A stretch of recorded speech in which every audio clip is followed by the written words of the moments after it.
Let's talk about the last episode of the Bill Maher show. I know for a lot of progressives, it's a very frustrating topic to launch into, but there is some good news because on this last episode, Van Jones had some good stuff to say, but particularly Representative Pramila Jayapal responded to some of the myths about Bernie Sanders. We're gonna have video on that. Before we get to that though, I wanna start off by just talking about one or two of the things he said in his monologue.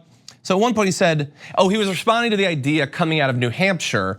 You know how like Bernie had won, but some of the media were saying, the real winner is actually Michael Bloomberg, even though he wasn't there. So he thought that that was funny to his credit, but then goes on to say, well, Bloomberg must be the front runner because liberals are calling him a racist.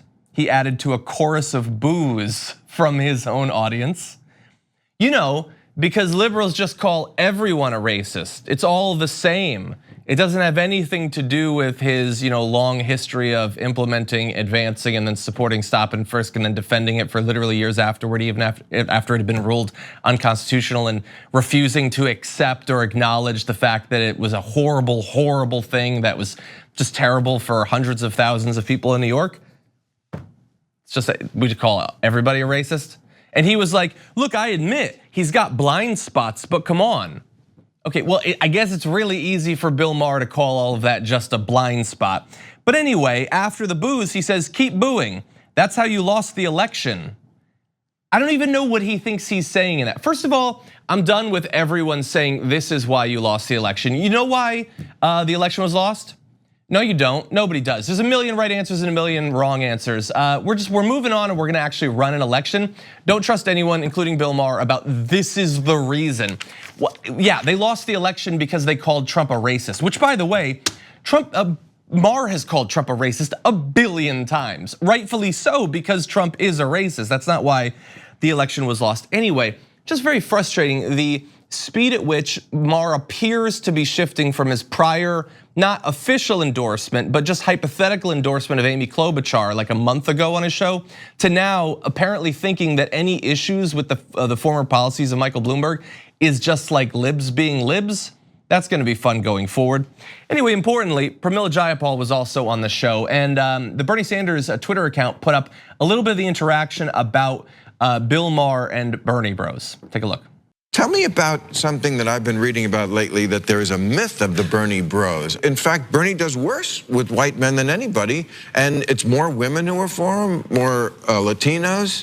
Well, how did we get it wrong? Twitter. Well, Twitter, I do think Twitter is a big part of it. People look at that and think it means everything. Right. But Bernie Sanders has assembled the most diverse coalition there is. He is energizing young people. He's got tons of women of color. He's got tons of people of color more broadly.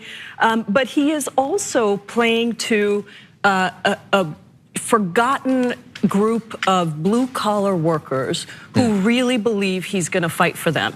And that combination of this very diverse coalition of voters that have not turned out before, that frankly any other candidate would be thrilled to have this kind of coalition, he's got them, but he is also speaking to a lot of people that really feel like he will fight for them.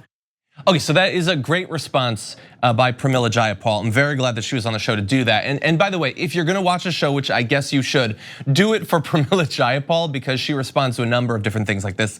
I love the intro to that topic where he's like, I've been reading things about the myth of the Bernie bro. Like in 2020, he's first being exposed to the idea that some of that smear from 4.5 years ago wasn't founded. In fact, it wasn't a serious data-driven critique of Bernie Sanders and those he appeals to. And this is a host whose only job is to talk about politics on a weekly basis, and he's only now being exposed to the idea that that's not actually true. That is incredibly frustrating, but it wasn't the only frustrating thing that came up on the show. I wanna give credit to Van Jones, who doesn't necessarily always deserve it, but he's been good lately, especially when it comes to Bernie Sanders. He responds to, again, a prompt from Bill Maher, this time around what it would mean to have a socialist candidate. Van, do you share some congressional Democrats' concerns that a Bernie Sanders ticket might impair their chances to hold onto the House in 2020? And that's a part about Bernie Sanders we didn't discuss, is the down ticket drag, perhaps. Some people, I'm sure, are not gonna want to run with a socialist at the top of the ticket. It's hard to know. What I do know is that Bernie's particular brand of socialism is probably better described as grandparent envy, right? If you're a young person, like think about it. Your grandparents went to college for like $4, right? You say, I want that, right? Your grandparents, they get sick, if they got Medicare, they want to see a doctor. I want that. Like, it's not the socialism that we remember from the 70s where like you want to nationalize everything. It's literally just young people want what their grandparents have. I wish you would just call it that. So I've actually heard quite a few people sort of pitching it as that. I believe AOC recently sort of described it in that way. Like, I guess we've moved past the OK Boomer thing, but one of the things that I think led to that meme was the attacks against millennials and younger voters generally from people who are blinded to the way that they had it much easier during their day, and that their critiques, especially economic critiques of millennials, is grounded in a lack of understanding of how things have actually changed. On the flip side of that is that these millennials do understand how significantly different, the student loan situation is, access to healthcare, all of that, the housing market. It is fundamentally different.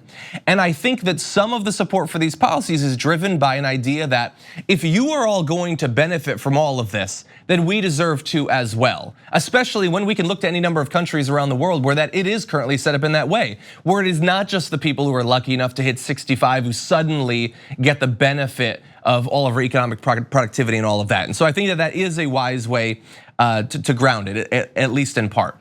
Anyway, there was more that I wish that we could have gotten to. It's been frustrating to watch. I don't know who Bill Maher is for anymore these days. It seems like it's a place for right wingers to do interviews and to sell their particular brand of xenophobia. I don't know, but at least to his credit, he is having on some Bernie Sanders surrogates and he's allowing them to make the case for him. And hopefully that will then expose people who just sort of watch Bill Maher to, maybe it doesn't have to be the scariest thing, the idea that this guy might be the front runner. Maybe that's something that we can not only get behind, but actually be enthusiastic about.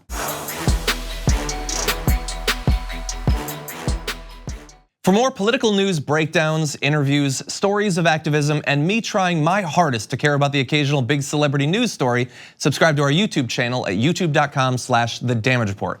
And you can ring the bell wherever it is so you don't miss anything.